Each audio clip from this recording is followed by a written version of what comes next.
Hey, what is going on, guys? This is Jason with Jadren Aquatics. Thanks for hanging out with me in the fish room. So today we are going to head back out to the new fish room. I've got a bunch of stuff to show you guys. Probably within the next 2 or 3 days, I'm finally going to actually be able to bring fish out there. But before we move out there, I want to tell you guys thank you so much, as we just got the website open. If you guys haven't checked it out, be sure and go check it out at jadrenaquatics.com. I'll leave it down below.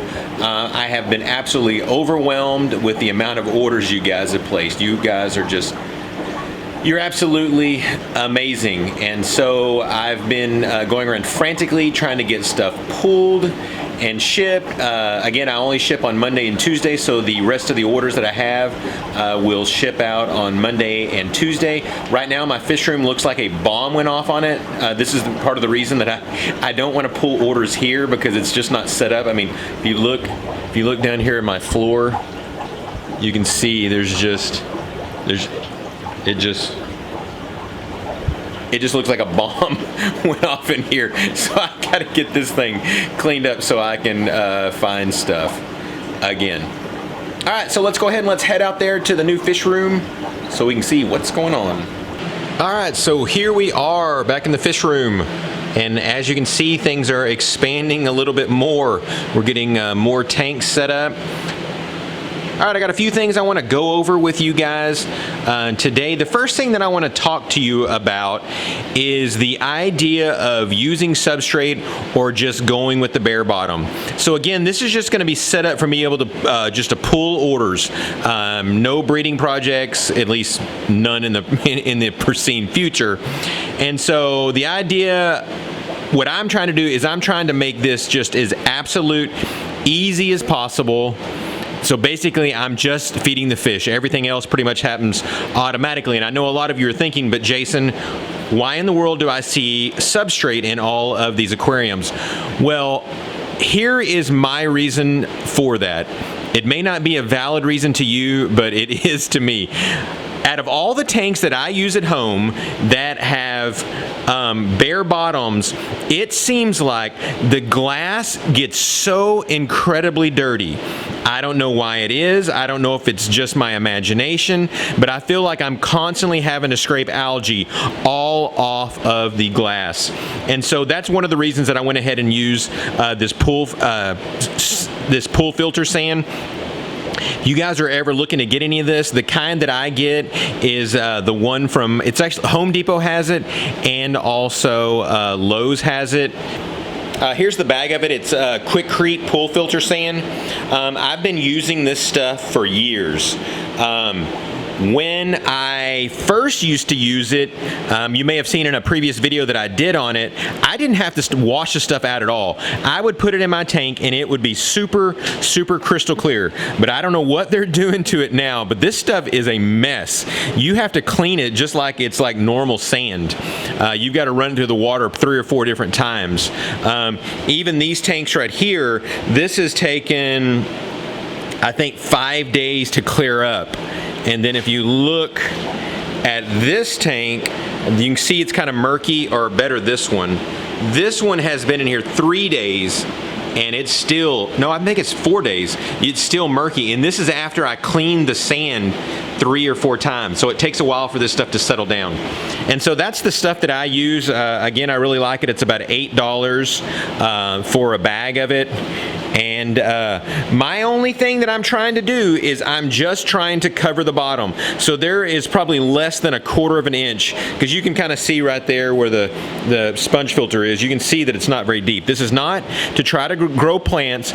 This is to cover the bottom so that, number one, like I talked about before, we don't have such that incredible algae buildup. But the next thing is because when you have fish that are on a no substrate bottom, just a bare bottom, they don't show their colors very well. A lot of them will stay kind of a muted color and just not look that good at all. I can give you a good example. The place that I bought my leopard frog Plecostomuses from, I bought about 8 of them, and he still had 4 or 5 left. Mine are like super yellow in my tank, and when you go look at his on a bare bottom, they look white. They don't look like they have any yellow in them at all. So that's the other reason that I have it on the bottom. And I think also it's more natural for the fish. And the other thing, if you do a bare bottom, you have to paint the bottom, because if not, it creates a mirror reflection and it freaks the fish out. And I've even noticed when you don't have substrate and you have it painted, the fish still seem to be kind of confused at what's going on. So that's my suggestion. If you're going to do it just a thin layer. I don't think it's going to be any more difficult to clean this out than it is to clean out a bare bottom tank, especially with the lack of algae problems. All right, the next thing, you guys know that I talked about that I was having lots of problems trying to figure out my heater situation. I think I finally have got that fixed. Thanks to about 2 or 3 people who have suggested this. This is a 1500 watt infrared heater. You can actually get a Wi-Fi version. The Wi-Fi version is like 140, but I found this one, it's the exact same one, it just doesn't have Wi-Fi, and it was only 70. And this thing, right now, it's not terribly cold outside, so I'm not 100% sure, but it seems to be doing a much better at keeping this place warm. It not only heats up here at the bottom, but it also has a blower motor, so I can, even standing this far back, I can actually feel the breeze that's coming off this thing that's nice and warm. And so I might have to put up some type of divider, since that is aimed directly at these tanks. So these tanks might tend to get warmer than other tanks, since that's blowing right at it. So maybe if I put something up here in the middle to kind of divert it so that it goes someplace else, or maybe put a fan up here. But this room being so big, I still need to keep the air circulated better. So temporarily, you can see down here, I've just got a box fan. That box fan is just trying to, blow the air to get it circulating around the room, because I've realized back there behind the tanks, when you walk back there, it was about 6 degrees hotter up at the top. That hot air was just piling up there and just sitting up there in that area.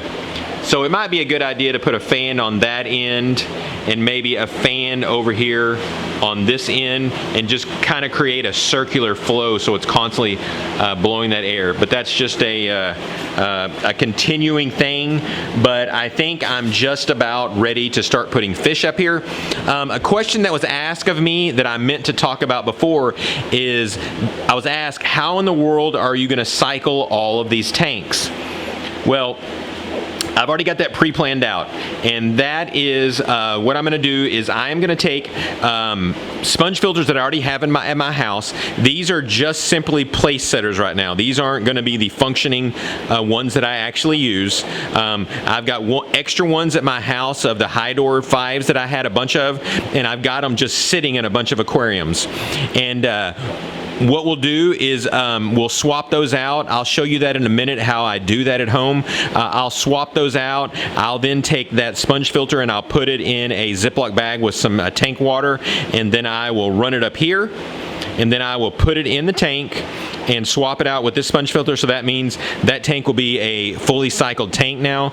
I'm not going to overload it with fish, because there's no bacteria built up in the water or on the substrate. It's only in the sponge, so you don't want to absolutely overwhelm it. But I'm also going to use some of the Fritz enzyme. I'll use a dose of that. I'll also show you that here in a minute so you can see what that is. That way I don't have to worry about having any type of ammonia spikes. So that is the plan for that. Okay, so as far as cycling the sponges go, what I've done is in each one of my 40-gallon breeders, there are 2 sponge filters. I know that one's kind of hard to see there because it's behind a mop, but if we look over here on this one, you'll see there's one there, there's one there, and then up here, there's one here, and there's one back there. And so since we have 2 on each one, what I've done in each one of my tanks is I've taken an extra Hydor 5 sponge filter and I've just laid it in here. So what I'll do when I'm ready to move these, I'm gonna take that one back there and I'm gonna pull it off of its stand and take the bubbling apparatus off the top, and then I'm going to take that sponge and I'm going to put it in its place, and then that fully cycled sponge that's been running there for months and months and months, I'll take that one to work, and that'll be a fully cycled sponge. And then I'll do the exact same thing again. I'll put another sponge in here, I'll swap it out with that one next time, and then I'll take that one to work, and then that one will be a fully cycled sponge with a tank completely ready to go. And since I have, let's see, 1, 2, 3, 4, 5, 6, 7, 8, 9, 10, 11, 12, 13, 14. That's 14 40-gallon tanks, 2 sponges from each one. So that's 28 tanks already have fully cycled and ready to go. And I can do the same thing in some of the 20-gallon tanks that I have also, because you got to remember that it's just not the sponges are not the only thing that have the bacteria on it. Now, all the wood, all the substrate, all the plants, in the water, on the glass, that all has bacteria in it also. So removing one sponge is not going to be that big of a deal whatsoever, because it can obviously keep up with it. So that is the way that we are going to fully cycle a bunch of tanks at once. So this is what I'll actually use. This is the Fritz Zyme. It's the nitrifying bacteria. I'll add this into the tanks up at work also with the new sponge filter. I'll do a full dose for a new tank, and this will also supply it with a bunch of other nitrifying bacteria to help it along. This is probably overkill, but I always say better safe than sorry. If you guys didn't know it, Petco was actually running a $1 per gallon sale that they didn't even advertise. I found it by accident. And tell you the truth, I'm not sure if it's over. I ordered some more that I have to go pick up, but you might actually check that out. If you just go to their website, that's the easiest way. If you look and you can see if the tank is, like a 20-gallon tank is priced at $20, then you know that the sale is currently going on. All right, there you go, guys. If you got any questions or comments, be sure and leave them down below. So thanks again, guys, and God bless.